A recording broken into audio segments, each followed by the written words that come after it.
In the heart of Bangkok's restless skyline, behind walls newly painted and floors freshly tiled, there is a silence no renovation can hide.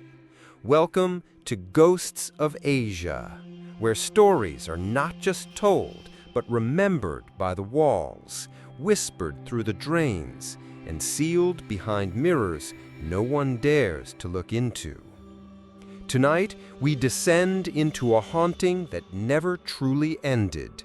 A story of a girl who vanished without a trace, a wall that weeps, a voice that cries through concrete, and a mirror that never reflects your face unless it's too late. This is not an old folk tale. This happened in a place still listed for rent. They called it Unit 4B, and they buried her in the wall. It started with a smell. Faint at first, faint enough to ignore, like dried jasmine petals rotting in the rain, like wet concrete left too long to cure. Something earthy, something sickly sweet. Nira wrinkled her nose the first night they moved in. They had just finished unpacking. The floor was still littered with bubble wrap and cardboard corners, and a box fan whirred in the corner, blowing cool air across the freshly painted walls. The bedroom was modest but cozy. A single window, a narrow wardrobe, and an awkwardly protruding section of wall between the headboard and the corner, probably where the old plumbing ran. That's where the smell came from. "Do you smell that?" she asked. Krit paused mid-bite, chopsticks hovering over his bowl of instant noodles. He sniffed the air, frowning. "Smell what?" "That, I don't know. Flowers, but rotten, damp." He chuckled, already slurping again. "Babe, the whole building is damp. Old pipes. We're lucky it's even renovated." But Nira kept glancing back toward the bedroom, unease curling behind her eyes like steam against cold glass. It wasn't the first apartment they had toured, but it was the only one they could afford without roommates. The real estate agent had smiled too widely and moved too quickly, skipping over the details in the floor plan. But the price was unbeatable. Newly renovated, cheap rent, 2 months security deposit waived, and best of all, available immediately. It should have been a red flag. But they were desperate, and Unit 4B was clean, quiet, and close to both of their jobs. Krit worked night shifts at a small radio station. Nira was a part-time English tutor for expat kids. They'd lived in cramped dorm rooms and shared flats for years. Now, for the first time, they had a place of their own. By the third night, the smell had grown stronger. It didn't linger in the air so much as grow from the wall, that same section behind the headboard. No matter how much air freshener they sprayed, how many candles they lit, it returned, thicker, wetter, like something buried deep inside the drywall was beginning to decompose. Krit pulled the bed away from the wall and inspected it with a flashlight. "Nothing," he muttered. "He even knocked on it. Solid. It's just old plumbing, like I said." But Nira wasn't convinced. That night, while Krit snored softly beside her, she lay awake, listening. There was a strange rhythm in the room, something not quite mechanical, a dull, occasional thump, like pressure changing or weight shifting or breath. In the morning, there was a fine smear of dark residue along the bottom edge of the wall, like something had seeped out overnight and dried before dawn. They scrubbed it, painted over it. It came back the next night. 1 week into living in Unit 4B, Neera began to dream. Not the kind of dreams you forget upon waking. These clung to her, saturated her mind like ink through paper.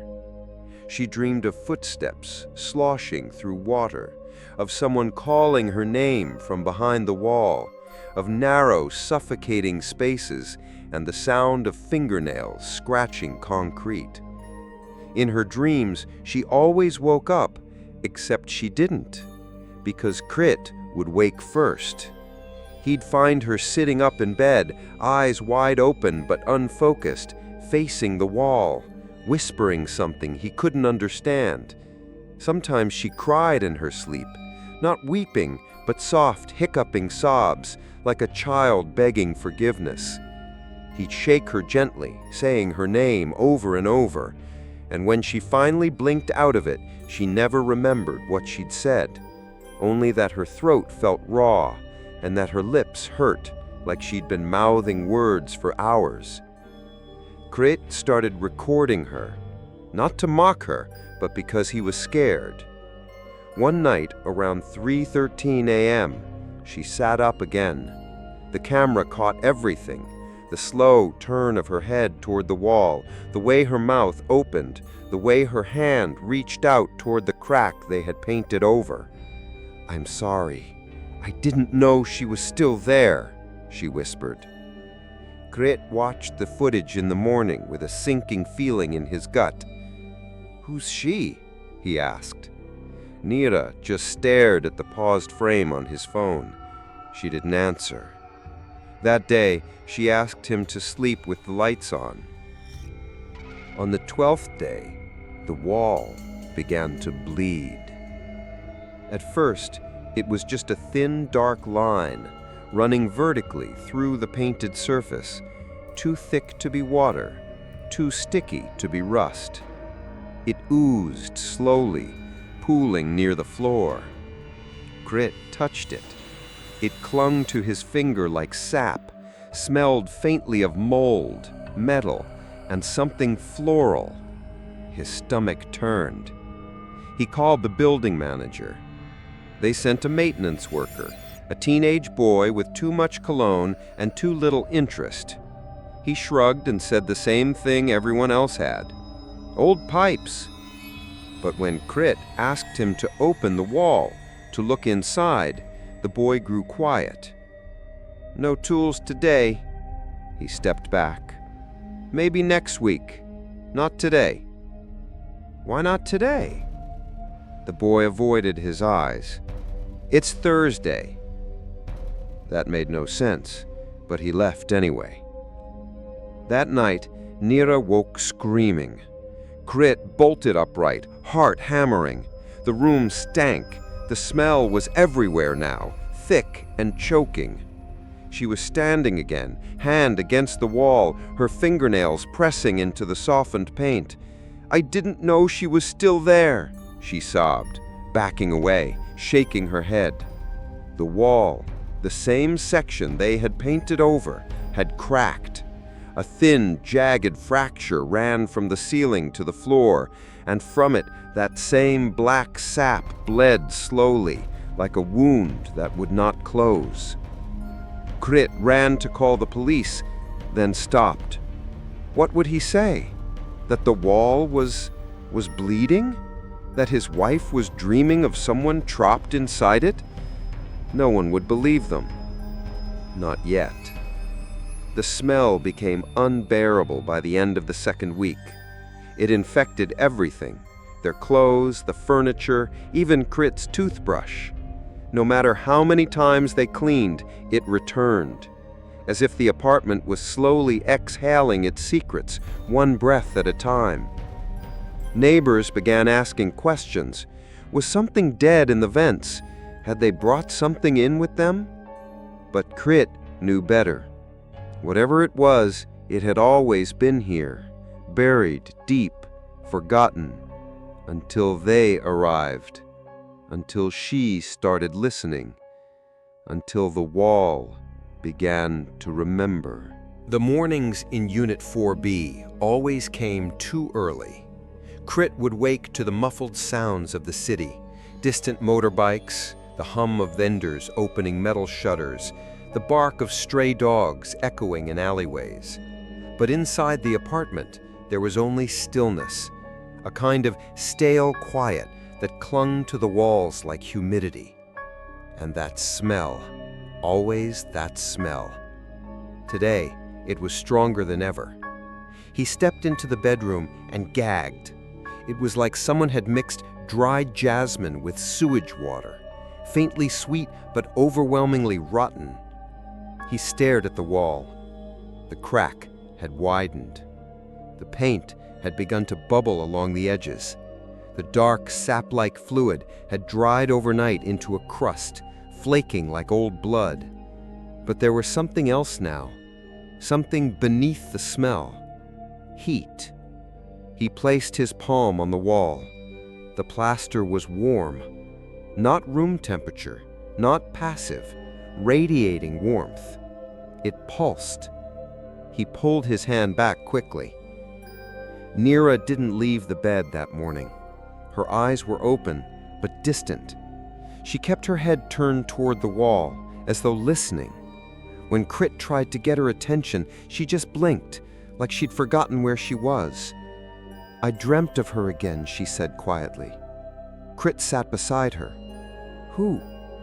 "The girl," she whispered. "She was under the floor. Her hands were tied. There was no room to move, just enough to breathe, just enough to scream."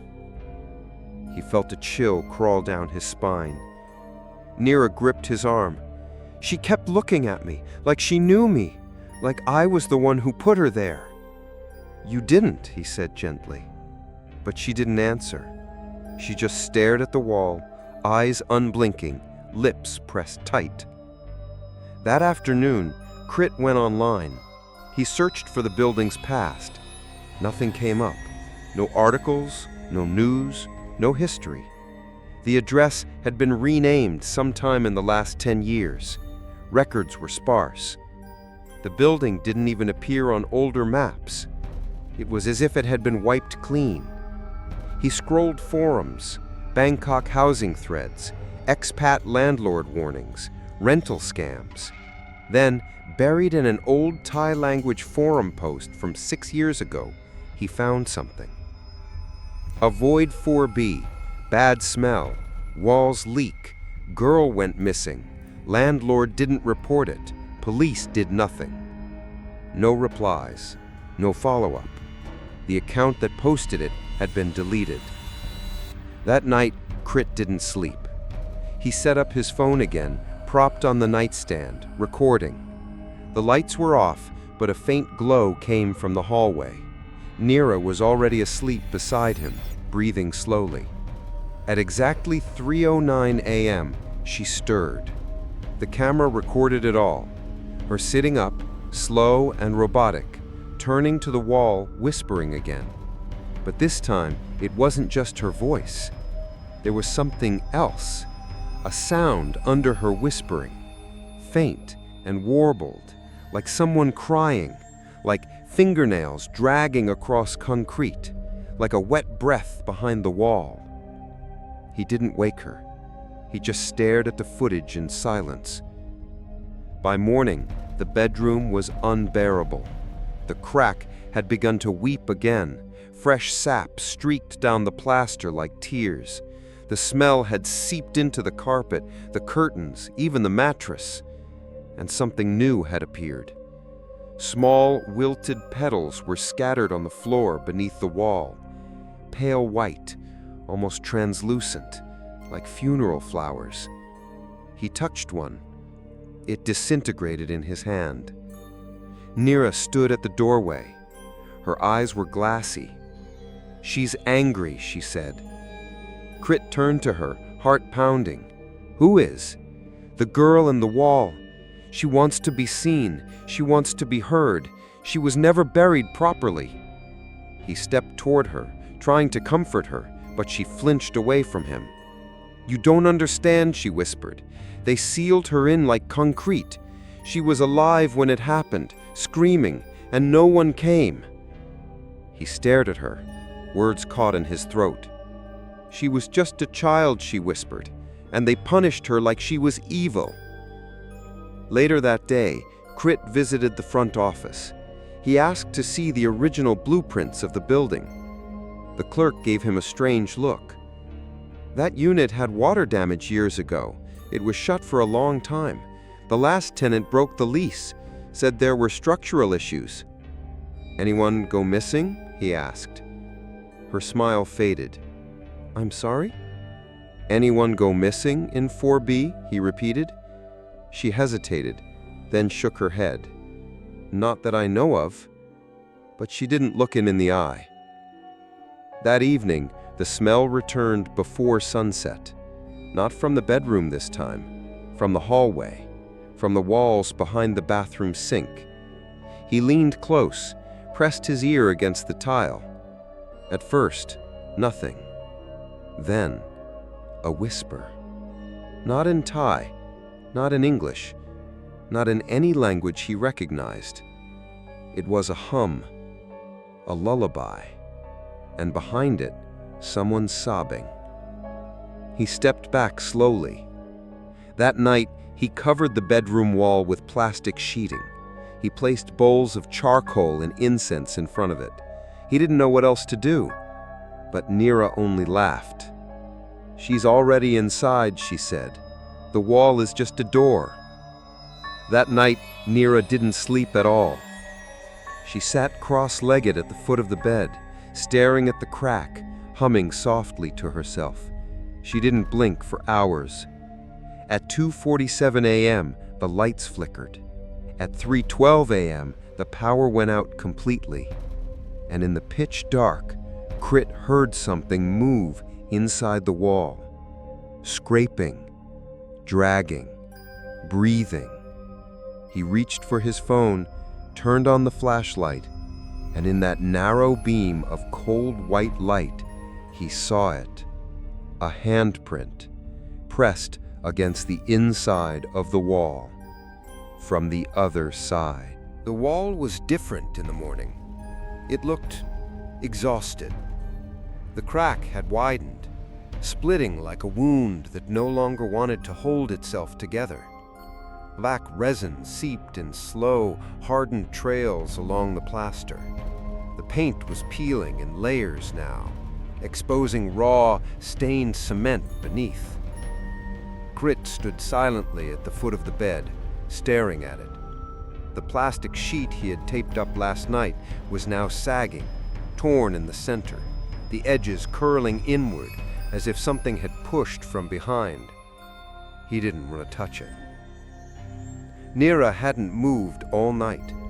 She was still sitting on the floor, her knees drawn up to her chest, eyes fixed on the wall like it was speaking directly to her. She's crying again. She's crying again? She never stops now. She remembers everything. He knelt beside her. "Neera, we have to leave." Her eyes flicked to him, sharp, hollow. "If we leave, she'll follow. We open the door." Crit's stomach turned. "What door?" "The one they made when they buried her alive," she said softly. "The one they thought would never open again." Crit didn't go to work that day. Instead, he began pulling apart everything he could find on the apartment's history. He spoke to neighbors. Two said they'd lived there for years. One refused to talk about the unit at all. The other was a middle-aged man who had always lived one floor above. When Crit asked about Unit 4B, the man frowned. "That room's cursed," he said simply. "My wife said she used to hear knocking, like someone was trapped inside." "Did anyone die here?" "Not officially, but they covered something up years ago. The old owner? He disappeared. So did a girl. Rumor was he punished her." "What kind of punishment?" The man stared at him. "The kind that keeps her soul hungry." Crit bought a hammer. He stood in the bedroom that evening alone, while Nira sat in the kitchen humming to herself. He traced his fingers along the crack, now wide enough to press a coin into, and raised the hammer. He hesitated. The wall almost felt like skin. He took a deep breath and struck. The plaster shattered, splintering outward. Beneath it, an older layer of brick, red, crumbling. And behind that, something strange. Wood? No, not wood. A frame. A hollow section. He struck again. The wall moaned. Not creaked, moaned. The air changed, became wet, heavy, sour. The smell burst forward like a scream. Rotten flowers, rust, wet earth, burned hair.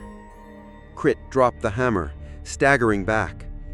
From the open crack, the dark fluid began to ooze again. But this time, it was not sap. It was warm and thick and red. Nira screamed from the kitchen. Crit ran. She was on the floor, her eyes wide, mouth open in silent terror. The stove was off. The lights flickered. "What happened?" he asked, kneeling beside her. "I saw her," she gasped. "In the window. Her reflection, but not mine. She was wearing my clothes, standing where I was, but she wasn't me." Crit pulled her close. "She's getting stronger," Nira whispered. "The more we uncover, the more she remembers." That night, Crit tried to patch the hole. He duct-taped it, covered it with thick cloth, burned incense, recited every blessing he could remember from childhood. None of it mattered. At 3:10 a.m., the room went cold. The tape curled, peeled away. The cloth slid to the floor. And from inside the wall, something laughed. Not loud, not human, but unmistakably there. The next morning, Nira woke up facing the wall again. Her fingers were raw, scraped, red lines traced down her fingertips. "You scratched it," Crit whispered, horrified. She blinked, confused. "I was trying to find the mirror."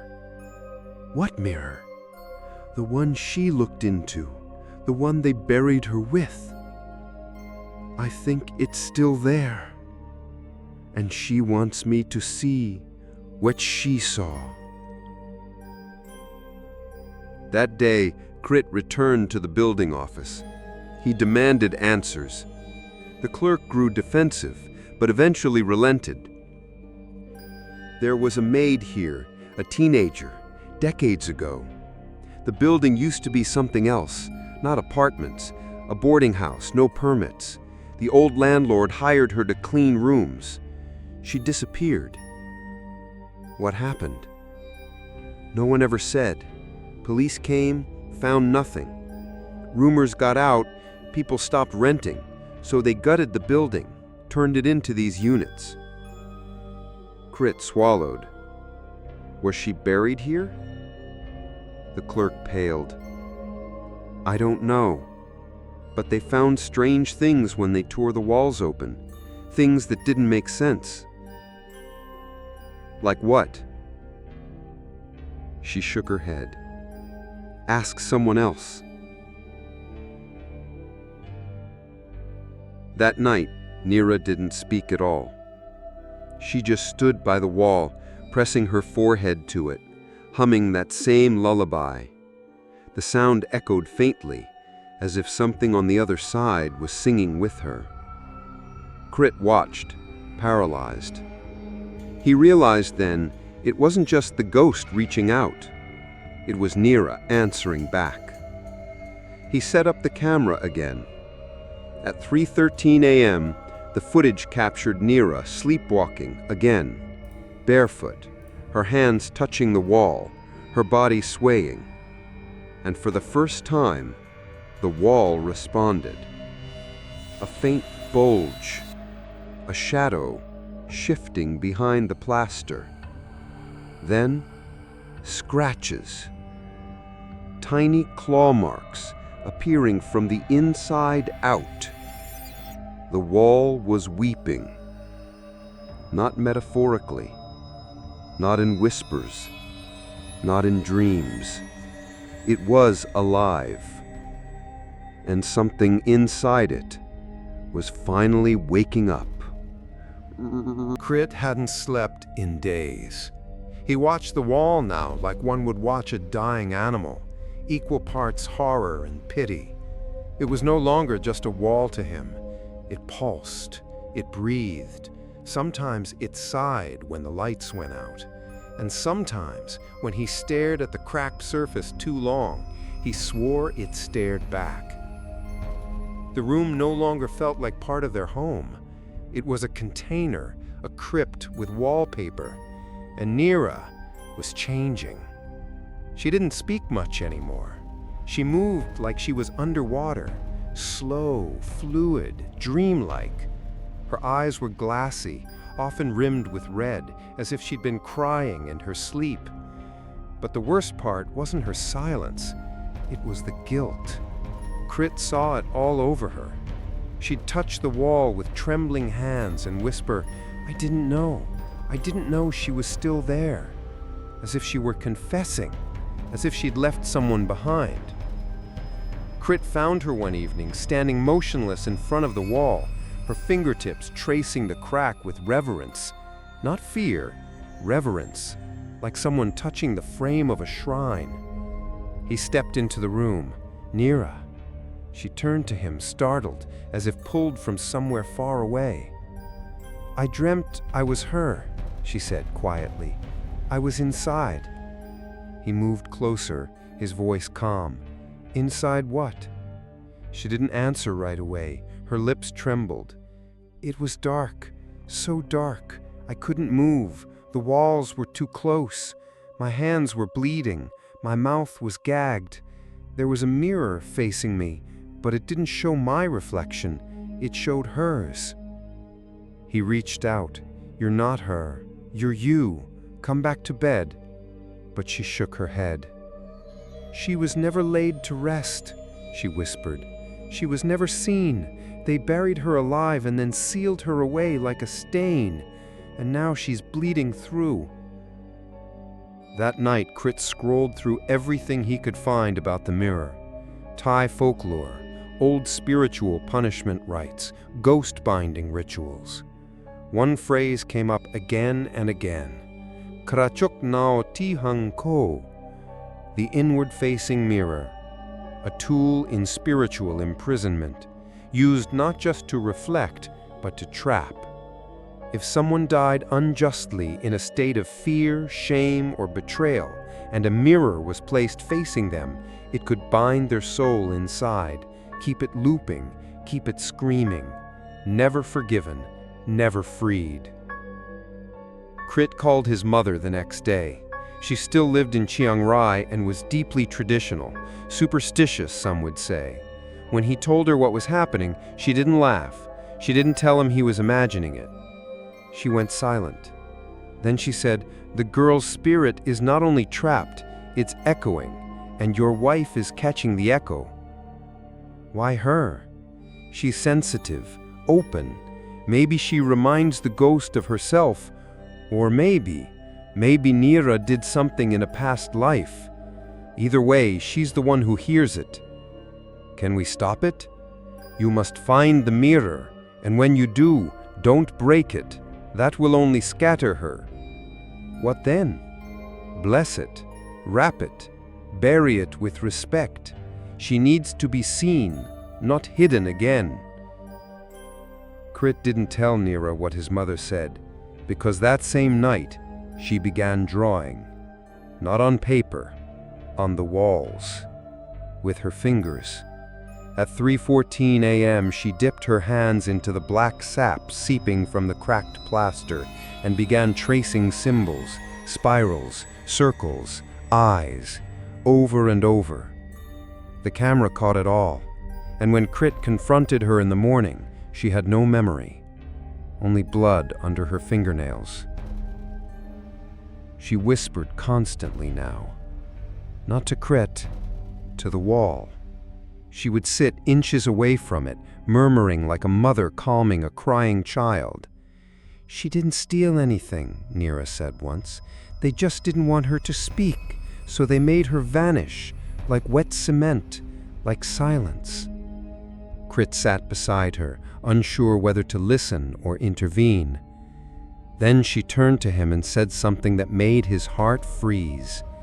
"She says you should leave." On the 6th night of the haunting, Neera stood at the wall with both hands flat against the surface, her forehead pressed tight. She began to cry, not loudly, not theatrically, but deep, wrenching sobs that came from a place too ancient to name. "I'm sorry," she wept. I didn't know she was still there." Crit stepped forward, touched her shoulder. The lights flickered, and for a moment the crack in the wall smiled. The dried resin curved upward, the shadow warped unnaturally. It was gone in an instant, but he saw it, and it saw him. The wall was listening too. The next morning, Neera was gone, not missing, just emotionally absent.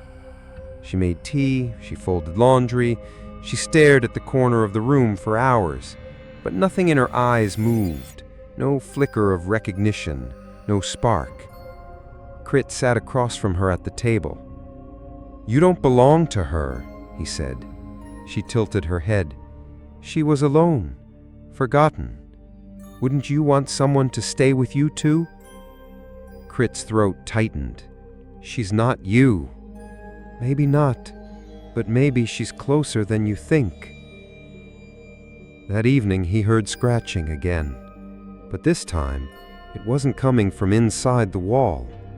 It was coming from the wardrobe. He opened the door. Inside, silence. But as he ran his hand along the back panel, he felt it, a soft groove, then a seam, then a hollow sound. There was another wall behind it, thinner, plastered over, deliberately hidden. He fetched the hammer. As he struck the false wall, Neera appeared behind him. "You don't have to do this," she said. "I do," he replied. She didn't stop him. She just whispered, "If you see her, don't look too long." The plaster broke away. Dust choked the air, and behind the false panel he found what they'd been hiding. A narrow doorway, unlit, unmarked, untouched for decades. And inside that darkness, the faint glint of a mirror. Dust filled his lungs, chalky, dry, suffocating. Crit pulled back from the cracked panel, coughing hard as fragments of plaster crumbled at his feet. His flashlight beam cut through the dust, catching only shadows. The narrow passage behind the wall was barely wide enough for a grown man. A crawl space, a secret corridor sealed away for decades. And it reeked, not just of mildew or mold, but of something old, human. He ducked inside. The air grew colder with each step. Every inch forward felt like trespassing on a memory that never wanted to be remembered. At the far end, buried behind boards blackened by moisture, he found it. A mirror. It was oval-shaped, framed in dark wood warped with age. Not broken, not cracked, but facing inward toward the wall, as if whoever placed it here never wanted it to reflect anything but darkness. Crit stared at it, and for a moment his reflection didn't appear, only the outline of a face. Not his. Female. Thin. young, eyes wide, mouth open, then gone.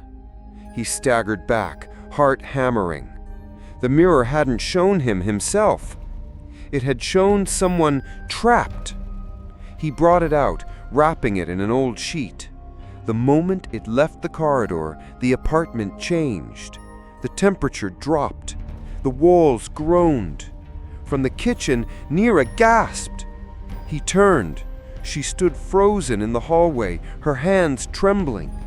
"You took it," she whispered. "I found it. You weren't supposed to find it." They sat in silence that night, the mirror covered and placed in the center of the living room. The apartment seemed to hold its breath. Even the ever-present smell had shifted. Less decay, more stillness. "I dreamed of her again," Neera finally said. "But this time I saw everything." Crit leaned in. "Tell me." She closed her eyes. She was 14. Her name was Molly. She came from a village outside Nakhon Pathom. Her family sent her here to work. The landlord gave her a room under the stairs, paid her and leftover food. She cleaned, she scrubbed, she never complained. Neera's voice cracked. Until one day, a guest accused her of stealing a necklace, a gold chain with a tiny jade Buddha. She said she didn't take it, but they didn't believe her. The landlord didn't want police attention, so he made it disappear. "He made her disappear," Crit whispered. Neera nodded. "They drugged her, gagged her, built a hollow space in the wall behind the guest rooms. They sealed her in, alive." Crit's skin crawled. "She screamed," Neera whispered, "for days, clawed until her fingers broke. And in front of her, they placed the mirror, so she would see herself decay, so she would watch herself fade away." Silence stretched between them like a curse. "And no one came?" Crit asked. "No one," Neera said. "Not the neighbors, not the other guests. No one asked." Crit knew what he had to do. The next morning, he called city records, pretending to be a history researcher, tracked down the original blueprints of the building, back when it was registered as a boarding house under a different name, Ban Chantara Residence. No permits, no inspections. Shut down in the early 90s after a fire damaged 2 floors. The fire, he learned, had started in Unit 4B, but there had been no casualties listed, just unaccounted maintenance staff. He found an old woman who used to live in the neighborhood. She remembered the fire, the landlord, the boarding house, and the girl. "Molly," she whispered. "She was always quiet, polite, used to buy flowers for the shrine near the river. Then one day, gone. Did anyone investigate?" She shook her head. "We asked, but people back then, we didn't want trouble. The landlord said she ran away, but my sister, she said she heard knocking for weeks after, from the walls, especially at night." Crit felt sick. Why the mirror? The old woman looked at him, eyes narrowing. "Ah, then you don't know. The mirror facing inward, that's no accident. That's a punishment, an old ritual." "What kind of ritual?" "For those who steal, not just objects, spirits, souls, stories. For those who take something that is not theirs and try to forget it ever existed." Crit returned to the apartment and stared at the mirror again, still wrapped in the sheet, but the shape of it felt wrong now, too heavy, too present. "She wasn't just punished," he said aloud. "She was erased." Neera sat nearby, her voice a whisper. "She said she just wanted someone to know she existed, to say her name." Crit slowly unwrapped the mirror. The glass shimmered, his reflection returned. But beside it, Molly. She didn't scream, she just watched him. Her face pressed to the glass from the other side, eyes pleading, lips moving, but there was no sound, just silence. Later that night, Neera traced her fingers along the mirror's frame. "She's not angry anymore," she said. "How do you know?" "Because I can't hear her crying."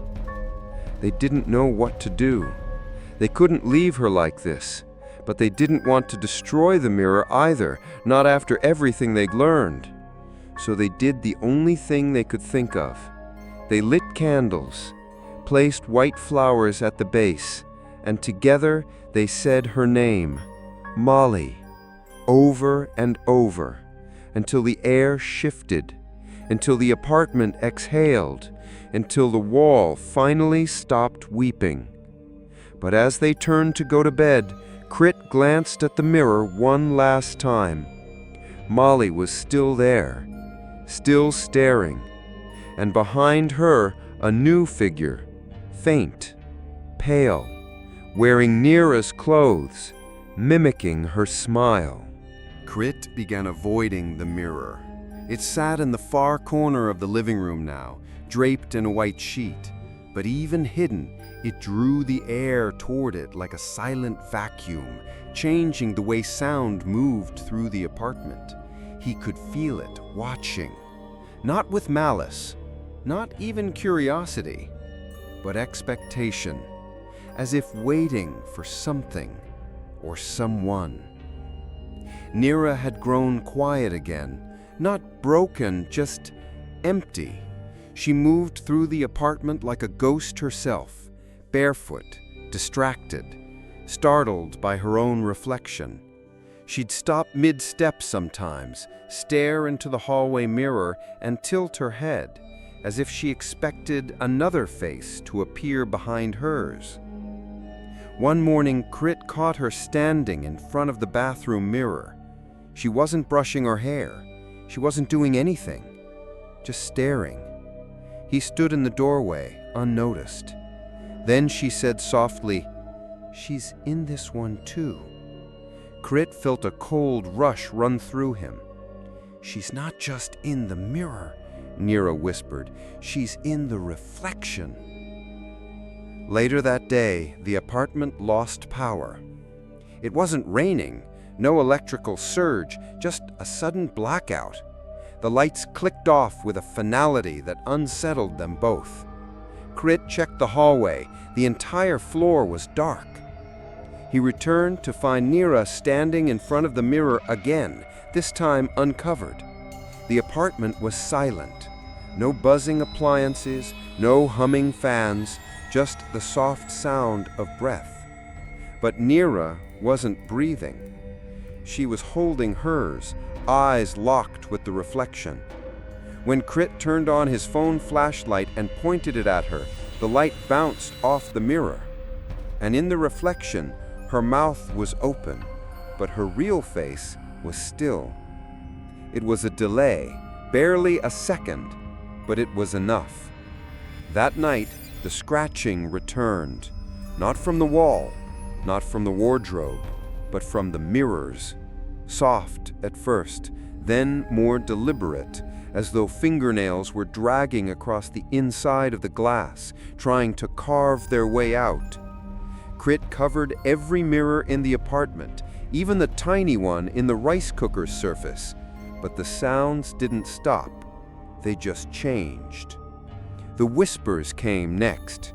Sometimes it was chanting, sometimes crying, but one phrase returned again and again: "Don't leave her behind." The following day, they visited a small temple on the outskirts of the city. Crit begged to speak with a monk. One of the elders agreed to meet them. He listened patiently to everything: the dreams, the wall, the mirror, the girl. When they finished, he said only one thing: "She is bound by injustice, and she is looking for a witness." Crit frowned. A witness? To her pain, her death, her erasure. The monk gestured toward Nira and said, "She opened the door. Now she must finish the ritual. Otherwise, the spirit will remain, half remembered, half raging." Nira was quiet for a moment, then asked, "How do I finish it?" The monk handed her a small cloth pouch.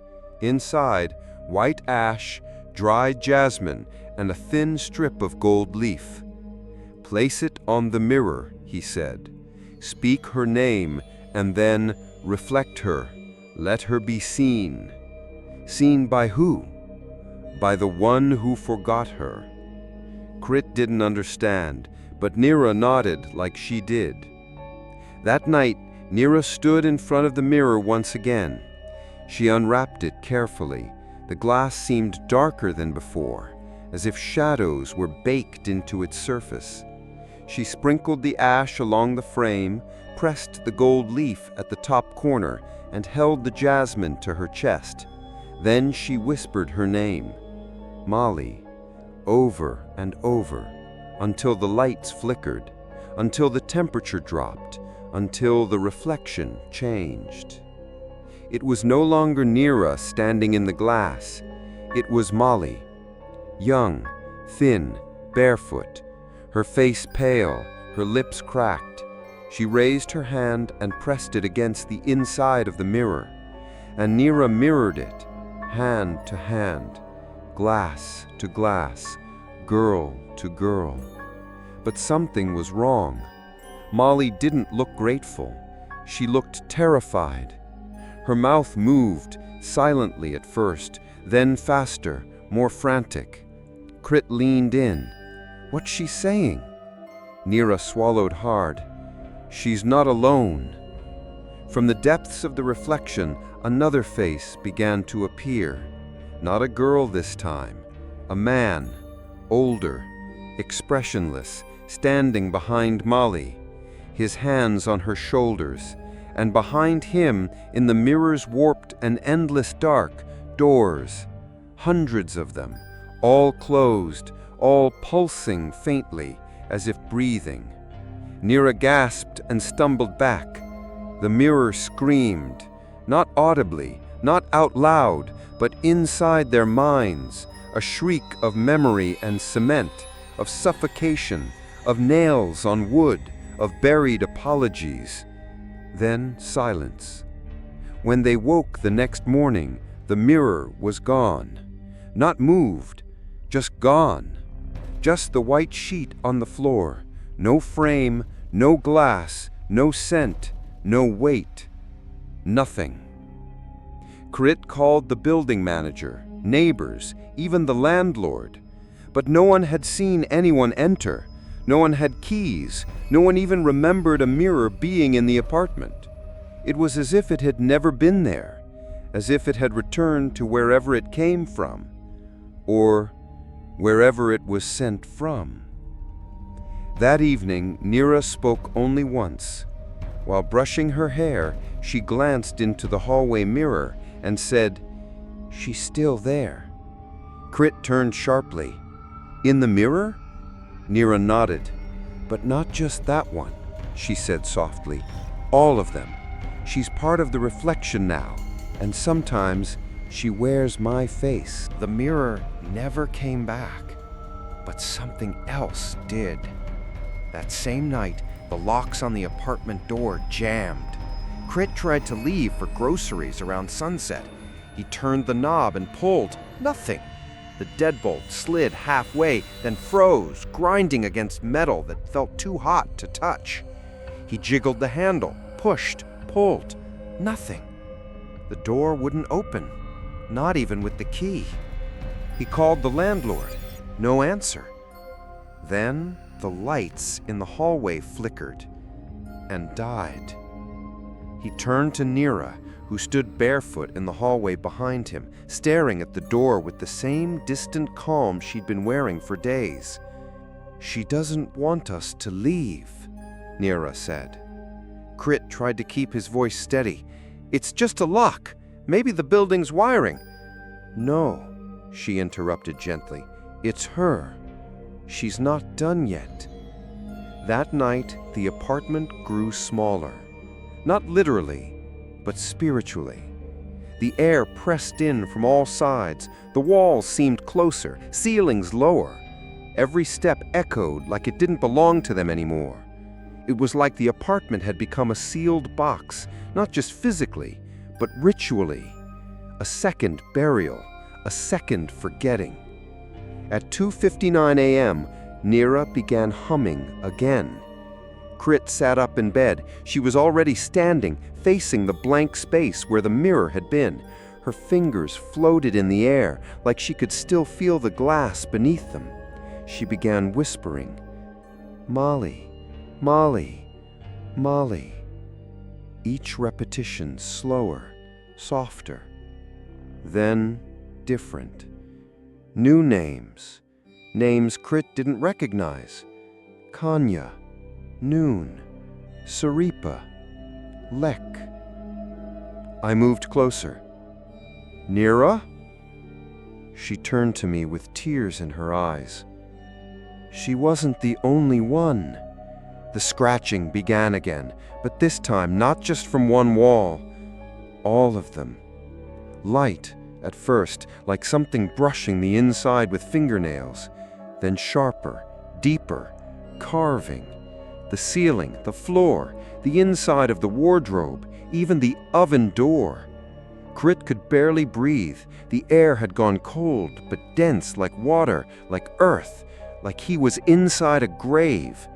He reached for Neera, but she stepped away. "She wants me to stay," she said. Crit snapped. "This isn't hers. This is our apartment." Neera shook her head slowly. "This was never ours. It was never anyone's. This place is a tomb. The renovation didn't cleanse it. It only buried the screams deeper." He grabbed her shoulders. "Then let's get out. I don't care if we have to break the window. We leave." Neera smiled, sad and far away. "She can't let go until someone sees them all." Crit spent the next morning prying open the living room window with a crowbar. The glass cracked, then shattered. But behind it, cement. Someone had bricked over the outer wall from the outside years ago. Not recent, not part of any renovation. Whoever sealed this place had done it with intention, as if trying to stop something from leaving, or someone from getting in. The building manager finally returned his call that afternoon. He spoke in a hushed voice. "I was warned not to rent out that unit." Crit nearly screamed. "Then why did you—" "Because people forget, and because no one believes anymore." "What's happening in here? What's behind these walls?" Crit asked. The manager hesitated, then whispered, "She's not the only one buried there." Crit walked the apartment like it was his first time inside. He knocked on every wall. Most sounded solid, but when he reached the hallway near the bathroom, one section gave a different response. Hollow. He pressed his ear to it and heard something breathing. That night, Neera disappeared. She didn't leave the apartment. She was simply gone. Not in the kitchen, not in bed, not in the bathroom, not behind the sofa or inside the wardrobe. Crit searched frantically. Then he saw it. Her handprint pressed against the bedroom wall from inside. He grabbed the hammer, smashed the wall where the print appeared. Plaster shattered, sap poured, then wood, brick, then hollow. The hammer struck empty space. He began pulling pieces away with his hands, tearing at the rot and dust and dried blood, until at last he found it. A small door, just big enough for a person to crawl through, nailed shut, sealed with old cloth bound in red twine, spiritual binding. He hesitated, then pulled it open. Inside was a room, more like a chamber, 4 feet wide, 8 feet long, ceiling just above head height, lined with stone, airless, black. And on the far wall, scratches. So many scratches. Hundreds, thousands, some shallow, some deep, some shaped into names. And beside them, a mirror, covered in blood and ash, still intact. He stepped in. The door behind him creaked, then slammed shut. He turned back, heart pounding. Darkness swallowed everything. Then, slowly, the mirror lit up. Not with light, but with reflections. Faces, dozens of them, children, teens, women, all pressed to the inside, all screaming silently. Their mouths moved, but no sound came, except one phrase that rippled through Crit's mind like an echo in a cave. Don't forget us. Again. The air inside the hidden room was heavy. Crit could feel it pressing against his chest, thick and unmoving, like the breath of something long dead. The walls closed in around him, whispering in their silence. Scratches lined every surface. Some were shallow and frantic. Others were slow and deep, gouged over time with fingers or nails or broken teeth. They overlapped in chaotic waves, as though the walls themselves had tried to scream but couldn't form words. The mirror stood at the far end of the chamber, unbroken, unblinking, waiting. Crit moved closer, careful not to brush against the bloodied marks. As he approached, the air grew colder, the faint scent of jasmine mixed with iron, familiar now, the smell of decay pretending to be floral. He stood before the mirror and waited for his reflection. It didn't come. Instead, the glass shimmered and revealed Nira. She was sitting in the corner of some unseen room, her knees pulled to her chest. Her lips were moving, repeating the same phrase over and over, though he couldn't hear it. Then she looked up, right at him. Her mouth opened wider, and he saw. She wasn't alone. Behind her, in the dark corner of the reflection, shadows moved. Small ones, crouched, watching. Children. Some barefoot, some with tangled hair, some in school uniforms stained with dust and age. Dozens of them, eyes wide, faces pale, silent.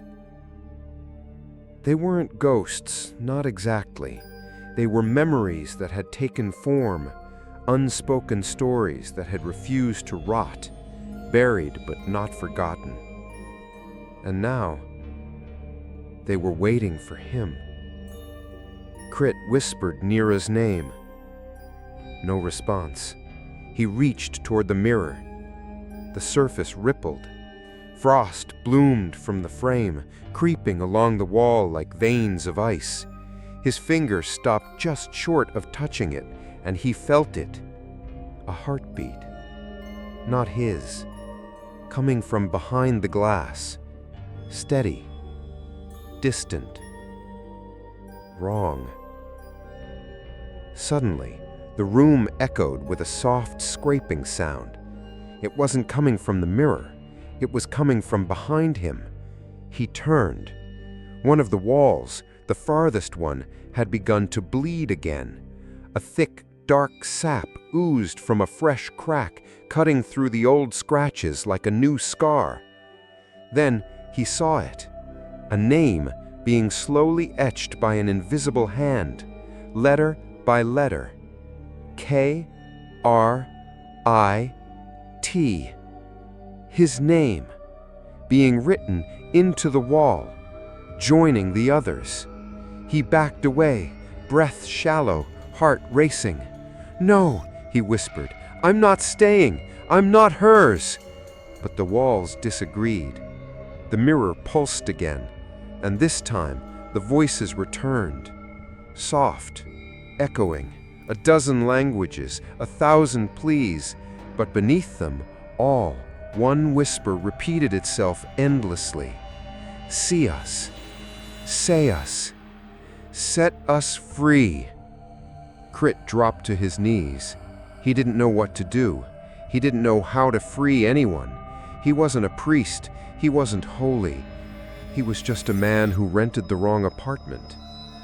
And then he remembered something. His mother's voice on the phone. "If you find the mirror, don't break it. That will only scatter her. Bless it, wrap it, bury it with respect. She needs to be seen, not hidden again." But this wasn't just Molly anymore. This was all of them, all the others, all the forgotten, all the silenced. Crit reached into his pocket. The pouch the monk had given Nira, he still had it. White ash, jasmine flowers, gold leaf. He unwrapped it with shaking hands. The ash crumbled easily. He pressed it into the corners of the mirror frame. He placed the jasmine flowers at the base, whispering names he didn't know but could feel vibrating through the room. And then finally, he pressed the thin gold leaf to the center of the glass. The mirror shivered and began to crack. But it didn't shatter. It bloomed, like a spider web made of light. Dozens of fractures, but no collapse. Just a mosaic of broken memory, revealing every face hidden inside. Molly, Kanya, Siripa, Noon, Lek, and more. So many more, each staring back, each finally seen. The door behind him creaked open. Cool air rushed in, sweeping the scent of jasmine and sap from the chamber. He turned, and there she was, Nira, standing in the doorway, pale, barefoot, eyes wide. She looked like she hadn't slept in years, but she was awake now, clear, alive. Crit ran to her. She collapsed into his arms. She said, "I saw them all. I was with them. They didn't blame us. They just didn't want to be forgotten." He nodded, holding her tighter than he ever had before. "We won't forget." Together, they turned back toward the mirror. The faces inside were fading now, not erased, not hidden, just released. The glass cleared. The scratches on the walls began to fade, one by one. And the silence that followed wasn't cold anymore. It was peace. But just before they left the chamber, Crit glanced at the bottom of the mirror one last time and saw one final name being scratched. This one didn't fade. It remained, bold, fresh. 4B. The next morning, Crit and Nita didn't speak. They simply sat on the floor of the living room, wrapped in silence, with the windows open and the curtains drawn wide, trying to breathe in the sunlight like it might cleanse them. But the light felt thin, like it couldn't quite touch the corners of the apartment, like the shadow still had something to say. Crit knew it wasn't over. The mirror might have been calmed, the faces might have faded, but that final word carved in the glass, 4B, still lingered in his mind like a warning. He needed to understand more, not just about Molly, but about the ritual itself. He returned to the temple. This time, the elder monk didn't ask him anything. He simply nodded, as if he'd been expecting Crit to come back. "She showed herself to you," the monk said. Crit nodded. "Not just Molly. There were others. The monk looked down. Then it's deeper than we thought.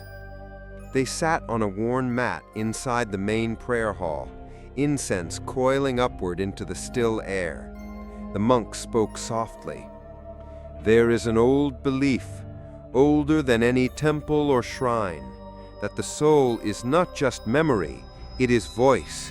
And when the voice is silenced, the soul becomes restless, disfigured, repeating the same moment again and again. Crit said nothing. The monk continued. There was a ritual, used only in shame. It was never written down, passed from cruel hands to crueler hearts, a way to punish the accused without killing them. Crit's breath caught. You mean the mirror? The monk nodded. They would seal a person inside a narrow space, alive, confined, starved, with only one thing facing them, a mirror turned inward, not to reflect them, but to trap them. Because when a soul dies staring only at itself, it cannot pass on. It becomes looped, cursed, and if the punishment was believed just, the family would perform no funeral rites. No one would speak their name again. He paused. Silence is the second death. Crit's voice trembled. What about all the others? The monk looked at him, a sadness in his eyes too ancient to carry. Sometimes when the first soul is sealed, others gather. The house becomes magnetic for those who were also forgotten, lost, unspoken, and the ritual becomes a well. It draws them, holds them. A prison? No, the monk said quietly. A memorial that no one visits. Crit returned home with incense, blessed thread, and a plan. He and Nita didn't need to just survive. They needed to break the ritual, not by destroying anything, but by remembering, by unsilencing the silence. They began that night. Candles lit in every room, white flowers placed on each wall where scratching had once echoed, a name written on a slip of paper placed in front of each candle, even if they didn't know it, even if it was guessed, felt, dreamed. Nira wrote Mali first, then Lek, then Siripa. Crit wrote Nun, Kanya, Orn, Chalida, Mook. Names they'd heard in whispers, names that had no graves, names that were never spoken again. Then together they walked the apartment. They pressed their palms to the walls and said the names aloud, one by one, over and over, like a lullaby, like a eulogy, like a key unlocking a door. As the final name passed Nita's lips, the power flickered, the air shifted, and for the first time since moving in, the smell was gone. No jasmine, no rot, only stillness, pure, whole. That night they slept with the lights off. No recordings, no prayers, just sleep and silence, but not the haunted kind, the healing kind. In the early hours of morning, Crit awoke to a soft breeze. He stepped into the living room. The window, the one he had tried and failed to open weeks ago, was now wide open. Beyond it, the sun was just beginning to rise, and on the windowsill, one single white flower, untouched, fresh. Later that day, the landlord called. "I've processed your request," he said. "You're free to break the lease, no penalty." Crit paused. "I didn't request anything." A silence, then a quiet reply. "Well, someone did." They moved out 2 days later. No ceremony, no drama. Just 2 suitcases and a memory they would carry quietly for the rest of their lives. But before they locked the door behind them, Nira stepped into the bedroom one last time. She reached out and touched the wall where the crack had once been. It was smooth now, clean, quiet. She whispered, "I see you," then closed the door behind her. They didn't speak for most of the first week after leaving Unit 4B. Crit thought they might feel relief, joy even, but instead their new apartment felt like a hotel room after a funeral. Too clean, too sterile, too untouched by memory. Neera moved through it like a guest in someone else's life. And Crit, he couldn't stop listening for sounds that weren't there anymore. No scratching, no whispering, no scent of rotting jasmine. Just silence. And yet the kind that made you feel more alone than safe. On the 5th morning, Crit woke to find Neera sitting in the kitchen, staring at a folded piece of paper. Her tea had gone cold. The sunlight touched her hair, but she didn't move. He approached carefully. "What's that?" She unfolded it without speaking. It was her handwriting, a note, but not written now. Written in a shaky, uneven script, as if penned in a dream.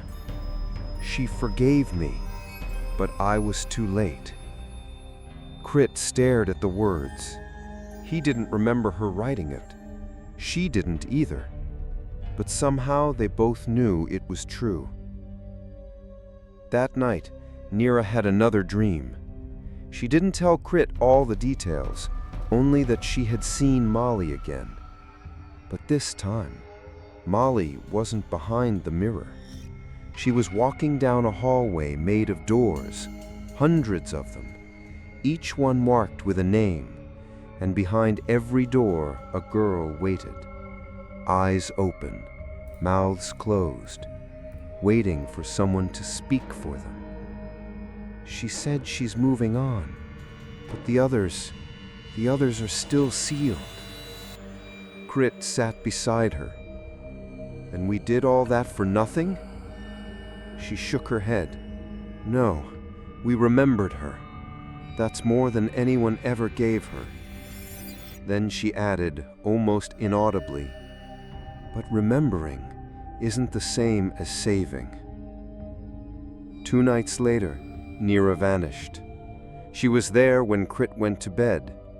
She wasn't there when he woke up. Her phone was still on the nightstand, her shoes at the door. No signs of a struggle, no note this time, just silence and the faintest scent of jasmine in the air. Crit tore through the city, called every number, filed a report, waited. Nothing. The police asked the usual questions. Had she been under stress? Any mental health history? Could she have run away? Crit said no to all of it. But inside, something twisted. Because a part of him knew she hadn't left. She had returned. He went back to the building, to Unit 4B. It was vacant again. The door was ajar. No lights inside. He stepped in slowly, like approaching a grave. The air was stale, the walls freshly painted. No cracks, no smell, no mirror. Just stillness. Until he heard it, soft, from behind the bedroom wall, a faint rhythmic sound, breathing. He pressed his ear to the plaster and heard her voice. "I see them." Then silence. He ran to the corner where the wall once cracked. He grabbed the hammer, the one he had left behind, rusted but waiting, and he began to smash. Plaster gave way, dust filled his lungs. He ripped through wood, old brick, chunks of cement, and finally, behind it all, a void, a hollow space. He reached inside, fingers trembling, and found it. A mirror. This one was small, framed in rusted metal, coated in dust and time. He wiped it clean with his sleeve and stared. At first, nothing, just his reflection, shaken, pale, eyes wide. But then, Behind him, Nira, standing, trapped inside the reflection, screaming silently, hands pressed against the glass, her mouth moving. "Help me!" Crit dropped the mirror.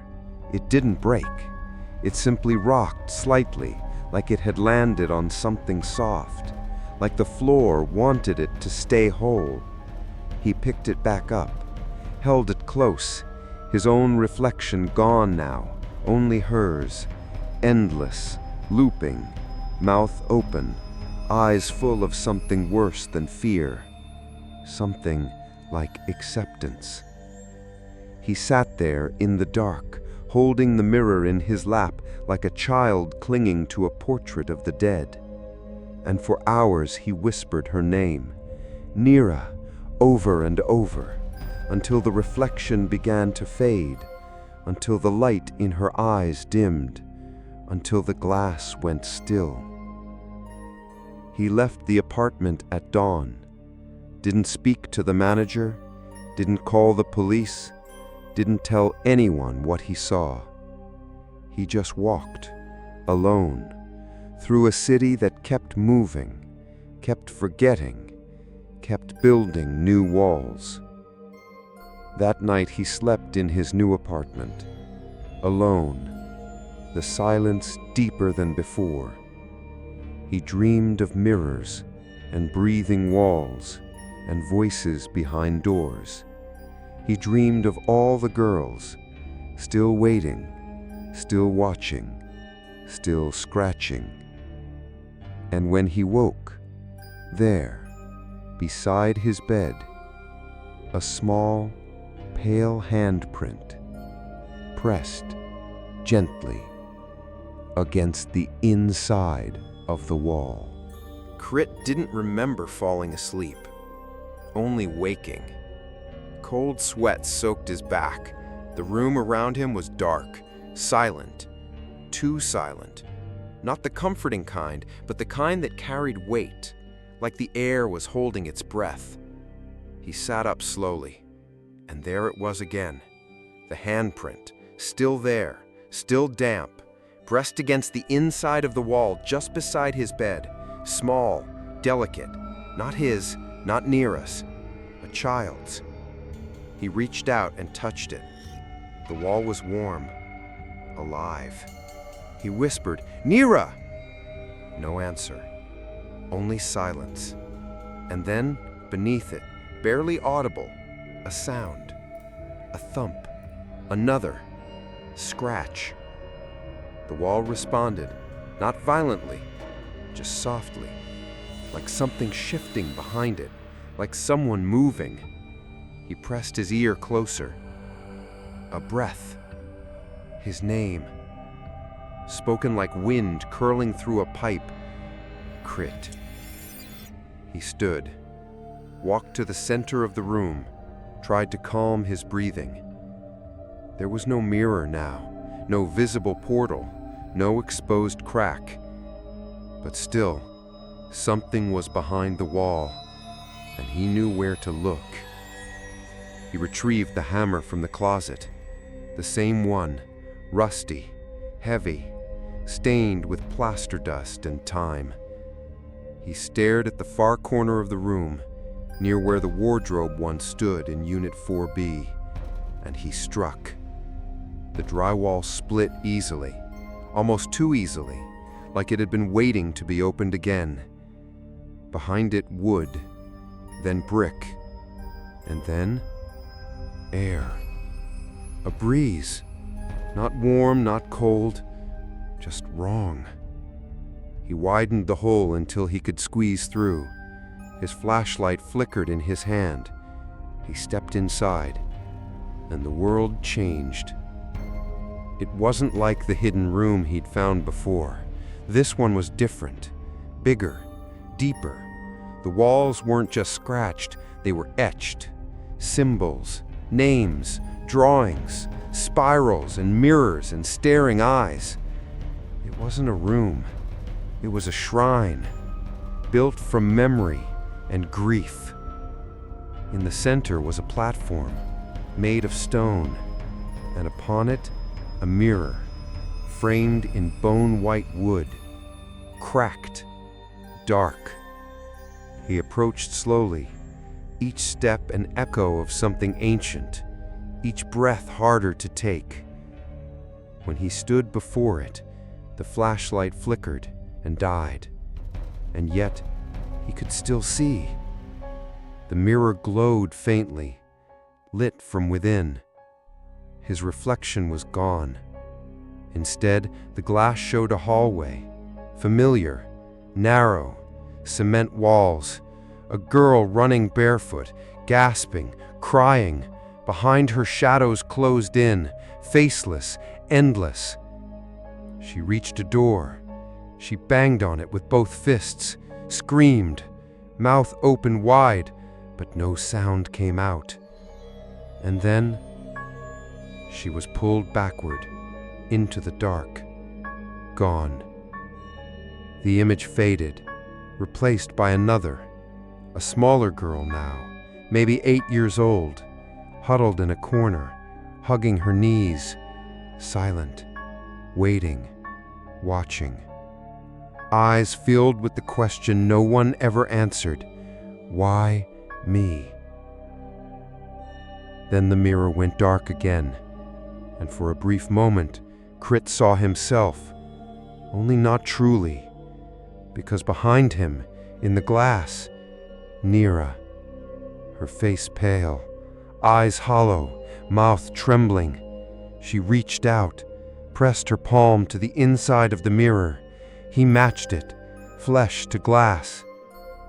Their hands met, separated by memory, by silence, by ritual. She mouthed something, one word. He couldn't hear it, but he understood. Home. The mirror began to hum, not a sound, but a feeling, a low vibration through his chest, his teeth, his bones. The room pulsed with it, and the air began to shift. The walls contracted, the names on them glowed faintly, then dimmed. Then the floor gave way. Crit fell to his knees. The mirror shone brighter now, blinding, burning, and then, with one soft crack, it split down the middle.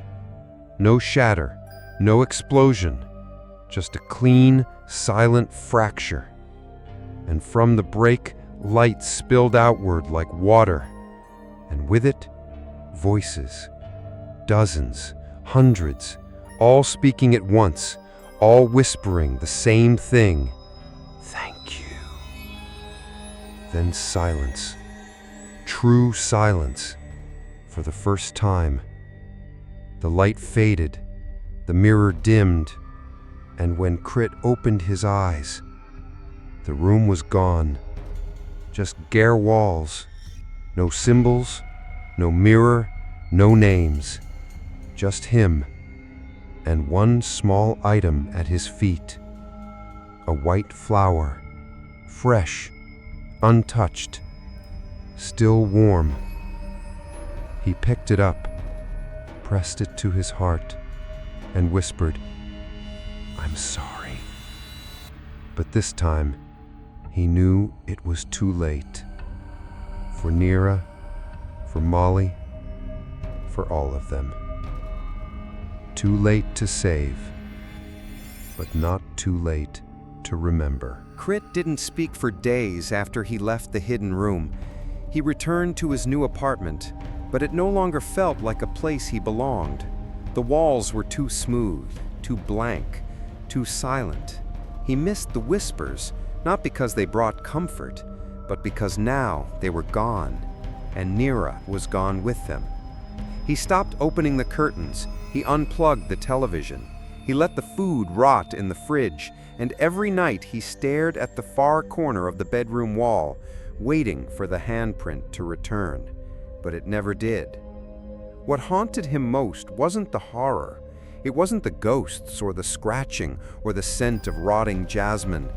It was the stillness, the kind that comes after a storm has swept everything away, but left nothing behind. No answer, no closure, only absence. Until one night, he dreamed. He was standing in a narrow hallway, lit only by flickering fluorescent lights. Every few meters there was a door on either side. The walls were cement, wet, pulsing like lungs. He walked forward, slowly, unsure if his feet were moving or the hallway was shifting around him. The doors whispered as he passed. Some moaned, some wept. But one stood open, and inside, a mirror. He stepped into the room. There were no lights inside, no windows, just the mirror. Oval, framed in peeling white, standing alone, waiting. He stared into it. At first he saw only himself. Then his face flickered, blurred, changed, and she was there, Nira, standing behind him, but not screaming, not crying, just watching, silently, like she wanted him to understand something she could no longer say. He turned. She wasn't there, only in the mirror. Her mouth opened, one word. Again, no sound, but this time, he read her lips. Remember. And the mirror showed him everything, every face, every sealed door, every forgotten child.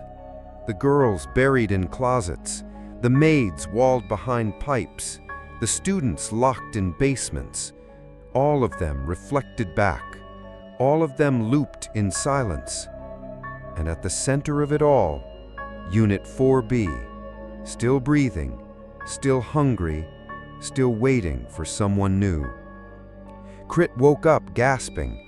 His pillow was soaked with tears. And beside his bed, not a handprint, not a voice, just a small, square envelope, unmarked, sealed with a single wax stamp. He opened it. Inside, a faded black and white photograph. A girl standing in front of a building, barely in focus. No name, no date. But he recognized her, Molly. And behind her, Unit 4B, still under construction, still new, still clean, still a lie. Crit stared at the photo for hours until the morning light reached his face. And for the first time in weeks, he stood, showered, dressed, and walked to a frame shop. He placed the photo inside a small wooden frame, carved her name beneath it, Molly, and mounted it on the wall in his apartment, the one directly across from the mirror. This mirror wasn't haunted, not yet, but it would be watching. Now it had a witness. That night, when he looked into the glass, she wasn't there. None of them were. Just his own face, older, tired, alone, but awake. He smiled just a little, whispered her name, then turned off the light, and for the first time since Nira vanished, he slept. But across the city, back in Unit 4B, the property listing had gone live again, newly renovated, now available. And in the hallway mirror of the building's lobby, a girl's face waited, watching, not angry, not lost, just ready. The door to Unit 4B stood open again. Fresh paint, polished tiles, a lemon-scented breeze drifting from the air freshener clipped near the entryway. The stains were gone, the cracks patched, the walls silent. To anyone passing by, it looked like just another apartment, another empty space waiting to be filled. But the silence in 4B wasn't new. It was rehearsed, practiced, waiting for someone who didn't know better. The listing went up on a Thursday. A real estate agent posted 5 wide-angle photos. Clean kitchen, glossy floors, bedroom flooded with natural light. One comment on the listing read, "Too good to be this cheap, might go fast." No one mentioned the smell. No one mentioned the history, because officially, there wasn't one. A young couple toured the unit the next day. They smiled politely as the agent rattled off her speech. New pipes, new fixtures, strong walls, quiet neighbors. The couple nodded. They didn't ask about past tenants. They didn't ask why the price was nearly half that of the other units. They just looked at each other, wide-eyed. We can actually afford this. They moved in the following week. Boxed dinners, pillows tossed on the floor. The echo of laughter as they played music too loudly. Young, happy, unaware. On the second night, the girlfriend paused mid-laugh, sniffed the air. "Do you smell that?" The boyfriend stopped. "Smell what?" "Like something floral." She stepped toward the bedroom, sniffed again. Her smile faded a little. "It's probably the air freshener." But there wasn't one in that room. Later that evening, she lit a candle, a soft lavender scent. She placed it on the windowsill and opened the window slightly. But something drifted in, a breeze, warm, moist, sweet, like flowers left too long in a vase. She closed the window, blew out the candle. Didn't mention it again. On the fifth night, the boyfriend woke to find her standing in the hallway, still, facing the bathroom mirror. The lights were off, but the glow from the streetlights outside caught her eyes in the reflection. They didn't blink. "Kai," she whispered. She didn't answer. Then, "I think someone's behind the wall." His blood ran cold. "What?" She blinked, like snapping out of a trance, shook her head. "I don't know. I must have been dreaming." The next day, the boyfriend asked the building manager about repairs. "No complaints on that unit in months," the manager replied. "Any history?" he asked. The manager gave him a neutral smile. "People don't stay long, that's all I'll say." "Why not?" "Different reasons," the manager shrugged. "Some places just don't keep people." He handed the boyfriend a card. "If anything breaks, call me. Otherwise, enjoy your stay." That night, the girlfriend sat on the bed, brushing her hair. Halfway through, she stopped. Her hand froze mid-stroke. She stared at the wall near the corner. "Did you hear that?" "Hear what?" "Like a knock." He walked over, pressed his ear to the plaster. Nothing. She smiled nervously. "Maybe I'm imagining things." He kissed her forehead. "It's just an old building." By the following week, the smell returned, stronger, wetter, like rotting flowers soaked in rainwater. She sprayed perfume near the headboard. It didn't help. The scent came from inside the wall. She started waking at night, whispering, sitting at the foot of the bed, facing the corner, mumbling apologies to someone who wasn't there, or maybe someone who was. One night, the boyfriend set up a camera, just to be sure. He watched the footage the next morning. At exactly 3:12 a.m., she sat up, stared directly at the wall, and whispered, "I'm sorry, I didn't know she was still there." The baby started crying at exactly 3:13 a.m. It was always the same time, not 3:12, not 3:14, just after the house went still, after the streetlights outside flickered and the building settled into its bones. Her mother would rise slowly, still half asleep, and walk down the narrow hallway of Unit 4B. Cradle the child, whisper soft lullabies she didn't remember learning. But even as the baby calmed in her arms, her little eyes would stay fixed on the wall. It had been 3 months since the young family moved in. 2 parents, 1 toddler, a fresh start, new job, new city, a deal too good to pass up. At first, everything seemed normal. A few quirks. The plumbing groaned late at night. The lights in the hallway sometimes flickered for no reason. The bedroom smelled faintly of something floral, old, sweet, and wet. But it faded after a week, or maybe they just stopped noticing. But their daughter noticed. She began to speak early, full sentences before most kids could form 2 words. She loved to play near the walls, would press her hands to the plaster and giggle. Sometimes she would whisper, as if talking to someone only she could hear. Her mother thought it was imaginary friends, but the words the girl used weren't made up. They were names: Molly, Lek, Kanya, Siripa. Names no one had ever told her, names the parents had never said aloud. One afternoon, the mother caught her daughter staring into the full-length mirror in the bedroom.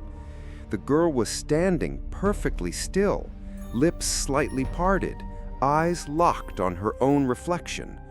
Only it wasn't quite her reflection. The girl's mouth didn't move, but the reflection did, slightly delayed, almost like it was responding on its own. The mother blinked, and it was gone. Just her daughter again, smiling faintly. "Don't worry, Mama," she said. "She's nice now." That night, the scratching started. Soft, faint, from inside the bedroom wall. The parents thought it was rats, or maybe pipes settling. They called a repairman.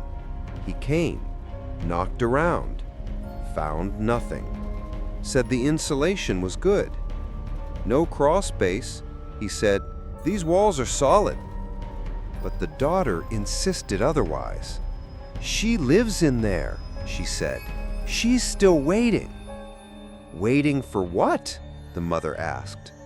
The girl tilted her head. "To be remembered." The father started having dreams. He never remembered the details, only the feeling of running down narrow halls that never ended, of doors slamming behind him, of a heartbeat pulsing in the walls. He started sleeping with the hallway light on. It didn't help, because light doesn't stop the sound of someone crying behind drywall. One morning, they found writing on the mirror, small fingerprints traced in condensation. No one had taken a shower. No one had breathed on the glass, just a message written by something cold. "Don't bury me again." The parents began to unravel. They fought more, slept less. The mother insisted they needed to move. The father said it was stress, but neither of them could explain the voices.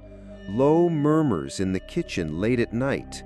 Footsteps down the hallway when no one was up, the child giggling in her sleep, and then whispers through the baby monitor.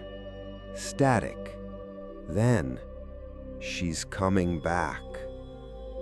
They set up cameras. They recorded everything. For 3 nights, nothing.